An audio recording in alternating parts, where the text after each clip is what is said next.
Welcome back to We Want Picks. I'm Artem MMA and I'm going to be breaking down the LFA card, which is going to be taking place this weekend when there is no UFC on. So if you wanted to watch a high level MMA card, this is probably the best one to watch over the weekend, as it is going to have a little bit of a theme to it as well, with Brazil versus Latin America being the theme. Now, the card does take place in Brazil, so it's going to be a little bit of a later start at 9 PM Eastern Time, but there will be prelims streamed on YouTube, and then the main card will be broadcast on UFC Fight Pass.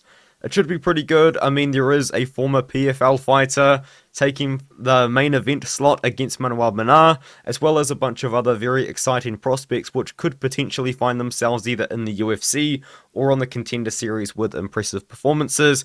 I'm expecting a lot of finishes, and it should be a pretty fun card to watch. There are also going to be betting odds available for this card as well, so if you wanted to get financially involved, you can. Now, with We Want Picks, there is a $10 per month membership, which you can sign up to. It is only $10 per month, and you get a lot of value with UFC picks, predictions, as well as Angelo and Jacob's bets, and tools to help you make your own bets, as well as my articles, and also a few other content creators on there, including an AI that picks fights. Now, if you did want to check it out, and you wanted to see a 3-day free trial, you can sign up using my code ARTEM, and you will get a 3-day free trial, which you can cancel at any time during that 3-day free trial period. And with all of that being said, I'll see you guys in the predictions for this LFA 187 card.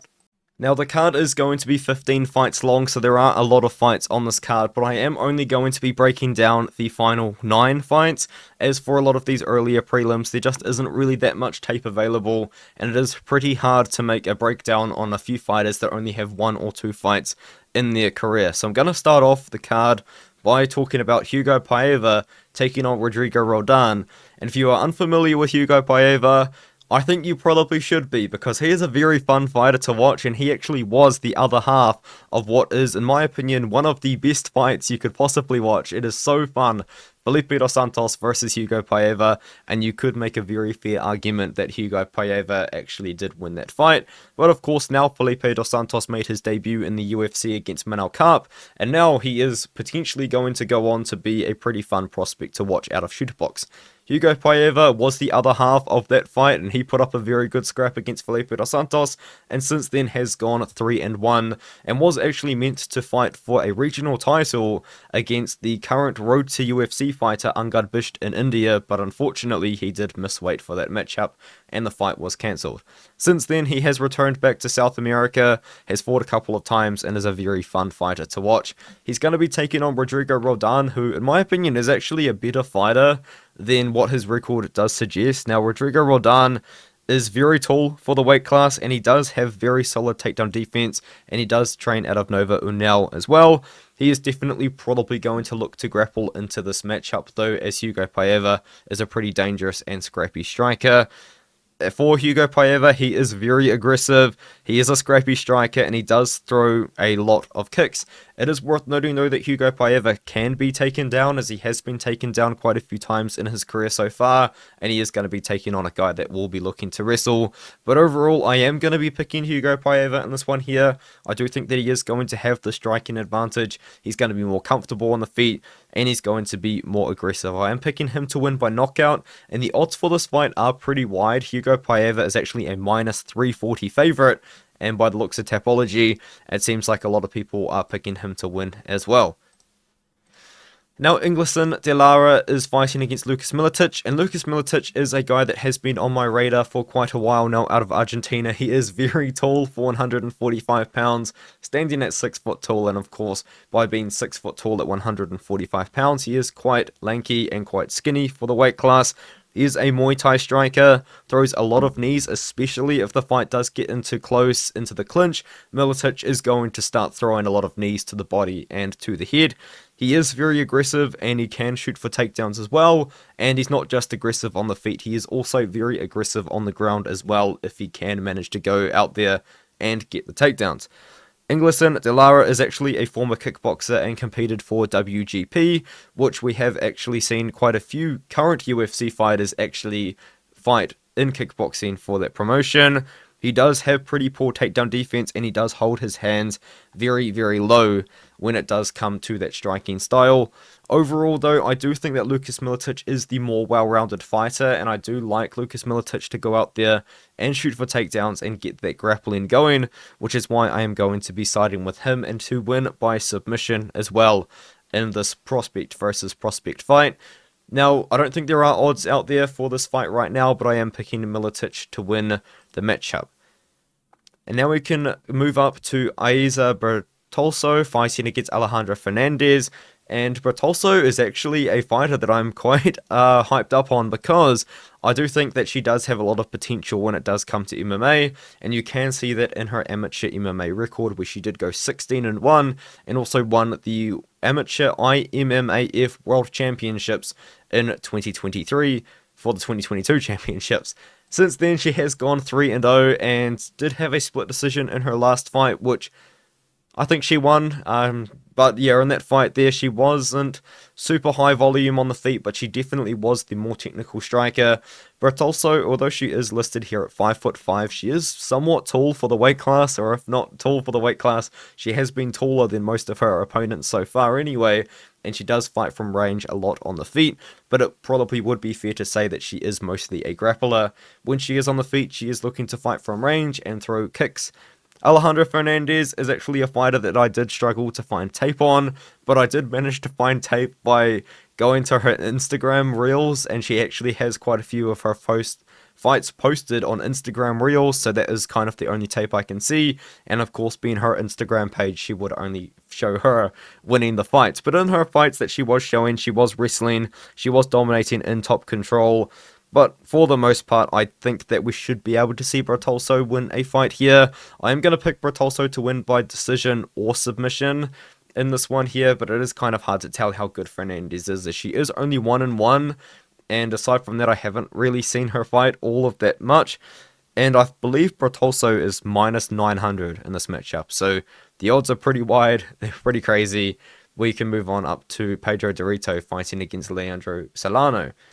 Pedro Doreto, if you do look into him, does have a lot of grappling experience competing as a grappler in BJJ. He currently has a black belt, but when he was a blue belt and a purple belt, he did compete internationally in some competitions in Rio de Janeiro, but he also competed in some competitions as well in Abu Dhabi. He is a grappler, he is going to want to get the fight down to the ground, and his opponent Leandro Solano is probably going to look to do the same as well. Leandro Solano only has 3 fights, and all 3 of those fights did come as he was a professional, and he has won all of those by TKO or by decision, and the way that he has won those fights is by wrestling actually, and controlling and dominating in top control. Pedro Doreto will probably welcome that, and we might actually see Pedro Doreto like to keep the fight down on the ground and may even be comfortable off his back, which isn't really something that you do like to see so much. With Doreto, he did win his last fight actually in the first round by rear naked choke submission up against the cage, but he was actually dropped in that matchup, and it is listed that he is 5'10", but LFA had him listed at 5'11", so he is quite tall for the weight class. He will be bigger than Leandro Solano, who is somewhat shorter, but is a boxer that is going to look to wrestle. Doreto's not the best striker, but neither is Solano, so I don't really expect this fight to take place on the feet too much, but when it does get down to the ground, it's going to probably be the pure BJJ of Doreto taking on the top control, ground and pound style of Solano.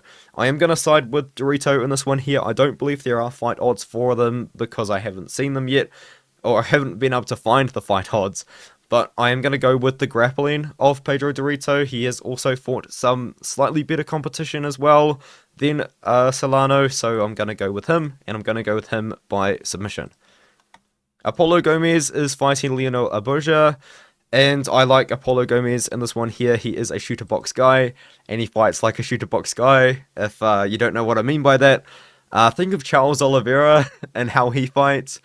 And then think of maybe how Daniel Santos fights, how Felipe dos Santos fights, Elvis Brenner fights. I mean, all of these shooter box guys, all of Charles Oliveira's minions, they all fight the exact same way. They're very, very exciting Muay Thai strikers. They like to mix in takedowns and are very aggressive, not only on the feet, but also on the ground.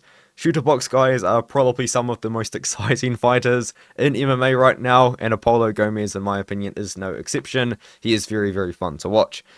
He does shoot for takedowns, and he has actually been training, of course, with Charles Oliveira, and now Ian Gary has been training at Shooter Box as well. He throws a lot of leg kicks and a lot of body kicks, but he is more of a striker and has decent takedown defense. His opponent, Lionel Abojer, is very stiff on the feet, has no head movement whatsoever, and is going to be looking to find the takedowns. And because of that, I do like Apollo Gomes in this one here. He is a lot faster than Abojer, and if you do watch Abojer's fights, he just doesn't move his head. That really is what it is. I believe it was one of his more recent fights. I watched him just not really do anything on the feet, and he actually got hurt and stunned, and that's how he got the fight down to the ground to get that grappling going. I think that Apollo Gomes is going to win this one here. I'm actually going to pick him to win by knockout as well. He has also fought much better competition throughout his career and has found finishes over better competition than Lionel Abojer. So I like the striking advantage out of Apollo Gomes here. I like the takedown defense and also the aggressive Muay Thai style that he is going to bring, being from Shooter Box. So give me Apollo Gomes to win by knockout, and he is a favorite. He is minus 210 in the matchup. Samuel Diaz fighting against Renzo Cortti. This should be fun because Samuel Diaz has 9 wins in his career, and all 9 of those wins have come by knockout. And if you do watch him fight, you can understand why. He's very big for 155 pounds. He's actually not the fastest guy at 155, but he does make up for that with pretty insane power for the weight class. I mean, you don't get 9 finishes in the first round in 9 wins by not being very powerful. Now, I would actually kind of say that he probably is more of a striker than a grappler. He isn't really out there, at least in the fights that I watched, which were his more recent ones, just shooting for takedowns. I feel like a lot of his submissions probably come from his opponent shooting takedowns on him, especially in this fight here against Max Alves. Although he did win that fight in 2 minutes, a lot happened in 2 minutes in that fight, and Max Alves actually was able to take advantage of Samuel Diaz kind of overthrowing and slipping over, and Alves turned that into a knee bar attempt, and then Diaz slipped out of it and then knocked him out. But yeah, dude, his fights are insane to watch. They're super, super fun. They don't last long, but because he's so aggressive, because he's trying to finish you in the first round, a lot happens. Renzo Cortti is an interesting sort of fighter to me because he is a former competitive grappler. If you do search up his name, you can see him in quite a few different grappling competitions, but in MMA, he hasn't really fought the best competition until recently anyway, where he did beat this guy who was 8-1 at the time. And I did watch this fight. It was on YouTube. It's pretty easy to find. And his opponent just put himself into that guillotine attempt. He shot a takedown against Renzo, and up against the cage, Renzo has the guillotine. And then Giuliano just doesn't try to get out of it. He shoots the takedown anyway. The fight ends up getting to the ground. And Giuliano the whole time isn't fighting out of the guillotine attempt, so I just don't really know what happened there, but it was a pretty easy submission for Renzo Cortti to find. He found it pretty early on the first round, but then in a fight which I couldn't find, and a fight that I really wanted to find, was his knockout loss to Alan Silveiro, which was only a couple of months ago at the time of me recording this video, and will probably only be a couple of months, well, by the time that the fight card does actually happen. And I wanted to see how bad that knockout loss was, but I couldn't find it. I did search up the promotion. I couldn't find anything. So I don't know if he was like badly knocked out, but if he was badly knocked out going into this one here, where he's going to be a little bit compromised, I don't like it. But in general, I do think that Samuel Diaz should be able to beat Cortti here on the feet. I think he's going to be able to knock out Renzo Cortti as long as he does avoid the grappling. And I do have in my notes as well that Cortti is very sloppy on the feet, and that does remind me. Cortti really only throws overhands, and his chin is way up in the air. He's not the most technical striker at all.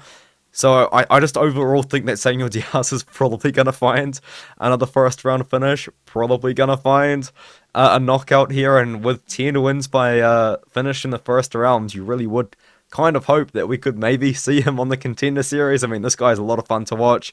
But yeah, Diaz is minus 400. Very wide odds for him. I do think he's going to find the knockout and in the first round. And now Marcos Degli fights against Ignacio Fernandez, which is definitely more of a prospect versus prospect matchup again. And both of these guys I have had my eye on, but definitely more so on Marcus Degli, because Marcus Degli actually has fought some very good fighters and actually current UFC fighters, because one of his earlier losses in his career was, of course, Felipe dos Santos, who, if you guys don't know, I have been a fan of Felipe dos Santos for a very long time, and he actually also holds that first round finish over Hugo Paiva very recently. Now, Marcus Degli's he's fun to watch, man. Like, this guy is fast on the feet, you know. It's 125 pounds, so of course all of the guys are fast, but this guy is in and out. He fights behind a jab, and when he throws the jab, he'll kind of bounce out of range, and then he'll throw his combination. He's out of range by the time his opponent can actually swing back. So on the feet, he's a very solid fighter, and he's also quite big for the weight class as well. He's 5'6", which isn't really the tallest for 125 pounds, but he still does hold a size advantage, not only in this matchup, but also in a lot of other matchups in his career as well. And not only can he strike if he needs to, or even if he just feels like it, he will shoot for takedowns like he did in this matchup here against Alisson Murillo, where he not only won on the feet, but he also won on the ground as well. Now, in moments, though, Degli was getting pressured back and outstruck by Murillo, which probably is why he decided to resort to that wrestling, but it is good to know that he does have that option as well. And then for Ignacio Fernandez, his opponent, Ignacio Fernandez hasn't really fought the best competition in his MMA career so far, and although he has, you know, won all of those fights, and he has actually had a lot of fights booked against decent competition, none of them have really worked out. So unfortunately for him, we haven't really been able to see him tested against a guy as high level as Marcos Degli, for example. Now, you can find his losses relatively easily. This guy, Fernando Salto, was just able to out-wrestle him, and that was how he won. And then if you actually watch his wins as well, he has also been out-wrestled in quite a few of his wins as well in his fights. So I do like Marcos Degli in this matchup because he can mix up the wrestling and the striking, whereas with Ignacio Fernandez, the way that he wins his fights is with his striking, but I've seen him out-wrestled and I've seen him out-grappled before by opponents that I would say probably aren't as high level as Marcos Degli, as you can kind of see here. So I do like Marcos Degli here. He has fought better competition. I've seen him out-wrestle guys before. I've seen him out-strike guys before, so I like his options there. Very well-rounded fighter at 24 years old, and with his record, he might be on the Contender Series with a win. And then Fernandez, if he's able to turn away Degli, who is of course becoming a very good prospect, then maybe Fernandez could be on the Contender Series. But my pick is Marcos Degli in this one here, and I haven't been able to see odds for that one. And now we can move on to that main event, which is Carlos Leal fighting against Manuel Mena. And Carlos Leal is minus 600 in this matchup, and he is my pick to win the matchup as well. And I think he's going to win by knockout. Carlos Leal is a guy I'd like to see in the UFC, and a lot of people actually do seem to think that he's probably the best unsigned fighter right now outside of the big promotions like the UFC, PFL, Bellator, Octagon, KSW, etc. So I would quite like to see him. He has actually got a couple of very good wins on his record. Now, Delano Taylor was able to make a bit of a splash, made it to the finals, I believe, in the 2022 season. And David Zawada was just coming off being released from the UFC, and he knocked him out in less than half of a round. His two losses were to Sadabusai, but he has actually beaten some pretty good guys, like Chris Brown is not the rapper. Chris Brown is a very tricky striker, an older guy, but a very tricky veteran that a lot of people have struggled to beat. And Ray Cooper III is, well, Ray Cooper III. Carlos Leal is a striker. He's a big guy for the weight class. I think a big reason why PFL probably did release him is just the fact that he was quite unreliable at making weight. He did miss weight a couple of times in his PFL career, and I feel like that might be what is scaring away the UFC from making a bid for him right now. So I think he's going to have to make the weight here in the LFA event, and if he has a good performance, we might see him in the UFC, or maybe back with the PFL or Bellator. His opponent, Manuel Mena, I haven't talked about him yet, is going to be a lot smaller than Carlos Leal. He's on a 2-fight losing streak right now, and he hasn't won for over a year. He's 36 years old, trains out of Nova União in Argentina, and he is he's a wild fighter. You know, Manuel Mena, the fights that I watched from him, he throws in combination and kind of spurts. You know, like sometimes he'll do nothing, and then all of a sudden he'll throw like six strikes in a row with his chin way up in the air like Juliano Pena, and then he won't do anything. and then you'll do that again. So he's quite hittable on the feet, but he can be very aggressive and hard to deal with if you're not really able to deal with an opponent that is pushing you back so much. But with Carlos Leal, I feel like he just kind of has the power to neutralize that sort of fighting style, and should be able to defend the takedowns of Manuel Mena, who probably will be trying to look to grapple as well. So I do like Carlos Leal in this one here. He has been proven against good opponents. I think you could even make a very rough comparison to this fight, to the David Zawada fight, and we saw Carlos Leal just kind of dominate that one there on the feet. So I think we're going to see Leal go out here again and land the punches on Manuel Mena and end up finding that knockout in the first round. So I like Carlos Leal to win this one here. He is minus 600, but I think maybe with a win, maybe with another win, we could see him back in the PFL or signing to the UFC potentially. And that is the LFA 187 card. Let me know what you think of it in the comments below, and I'll see you guys in the next one.